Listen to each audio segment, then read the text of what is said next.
Digital സർവകലാശാലയിൽ audit നടക്കുന്നില്ല എന്ന പ്രതിപക്ഷ നേതാവ് വി.ഡി. സതീശന്റെ ആരോപണങ്ങൾക്ക് മറുപടിയുമായി മുഖ്യമന്ത്രി സ്റ്റാറ്റ്യൂട്ടറി ഓഡിറ്റ് നടത്തുന്നുണ്ടെന്നും 2023-24 വരെയുള്ള ഓഡിറ്റ് പൂർത്തിയായെന്നും മുഖ്യമന്ത്രി പറഞ്ഞു.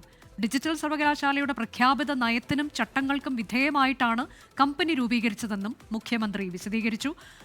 ശ്രീജിത്ത് വിശദാംശങ്ങളുമായി. ശ്രീജിത്ത്, പ്രതിപക്ഷ നേതാവ് ഉന്നയിച്ച വിമർശനങ്ങൾക്കൊക്കെ മറുപടിയുണ്ടോ? മുഖ്യമന്ത്രിക്ക് എവിടെയായിരുന്നു അദ്ദേഹം മറുപടി നൽകിയത്? അനുജ, ഡിജിറ്റൽ സർവകലാശാലയുമായി ബന്ധപ്പെട്ട അഴിമതി ആരോപണങ്ങൾ ചൂണ്ടിക്കാണിച്ച് പ്രതിപക്ഷ നേതാവ് വി.ഡി. സതീശൻ മുഖ്യമന്ത്രിക്ക് കത്ത് നൽകിയിരുന്നു. പ്രതിപക്ഷ നേതാവിന് നൽകിയ മറുപടി കത്തിലാണ് മുഖ്യമന്ത്രി ഈ കാര്യങ്ങൾ വിശദീകരിക്കുന്നത്. പ്രതിപക്ഷ നേതാവ് ഉന്നയിച്ച ആരോപണങ്ങൾക്കെല്ലാം ഉള്ള മറുപടി ഈ കത്തിലുണ്ട് എന്നാണ് നമ്മൾ മനസ്സിലാക്കുന്നത്. കത്തിൽ പ്രതിപക്ഷ നേതാവ് ഉന്നയിച്ചിരുന്ന ഏറ്റവും പ്രധാനപ്പെട്ട കാര്യം ഡിജിറ്റൽ സർവകലാശാലയിൽ ഓഡിറ്റ് നടക്കുന്നില്ല എന്നാണ്. CNDG ഓഡിറ്റ് നടക്കുന്നില്ല എന്ന കാര്യം ചൂണ്ടിക്കാണിച്ചു. ഇതിനുള്ള മറുപടി മുഖ്യമന്ത്രി നൽകിയിട്ടുണ്ട്. 2023-24 വരെയുള്ള സ്റ്റാറ്റ്യൂട്ടറി ഓഡിറ്റിംഗ് ആണ് ഇപ്പോൾ നടക്കുന്നത്. ആ ഓഡിറ്റിംഗ് 2023-24 വരെയുള്ള സാമ്പത്തിക വർഷം പൂർത്തിയായിട്ടുണ്ട്. ഇനി CNDGയോട് ഓഡിറ്റ് നടത്താൻ ആവശ്യപ്പെട്ടിട്ടുണ്ട്. ഈ ആവശ്യത്തിൽ CNDGയാണ് തുടർ നടപടികൾ സ്വീകരിക്കേണ്ടത് എന്നാണ് മുഖ്യമന്ത്രി പറയുന്നത്.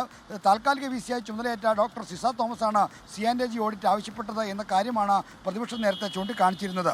കമ്പനി രൂപീകരിച്ചെന്ന ആക്ഷേപത്തിന് മുഖ്യമന്ത്രി മറുപടി നൽകുന്നു. ഡിജിറ്റൽ സർവകലാശാലയുടെ പ്രഖ്യാപിത നയത്തിനും ചട്ടങ്ങൾക്കും വിധേയമായിട്ടാണ് ഇത്തരമൊരു കമ്പനി രൂപീകരിച്ചത്.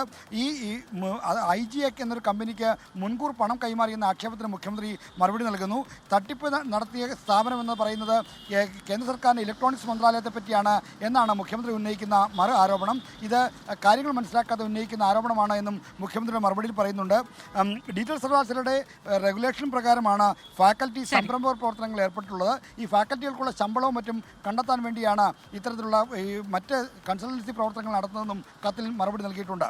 ശരി, ഡിജിറ്റൽ സർവകലാശാലയിൽ ഓഡിറ്റിംഗ് നടക്കുന്നില്ല എന്ന പ്രതിപക്ഷ നേതാവിന്റെ ആരോപണത്തിനാണ് മുഖ്യമന്ത്രിയുടെ മറുപടി. സ്റ്റാറ്റ്യൂട്ടറി ഓഡിറ്റിംഗ് നടക്കുന്നുണ്ട്, 2023-24 പൂർത്തിയായിട്ടുണ്ട് എന്നതുൾപ്പെടെ വിശദമായി തന്നെ മറുപടി നൽകിയിരിക്കുകയാണ് മുഖ്യമന്ത്രി.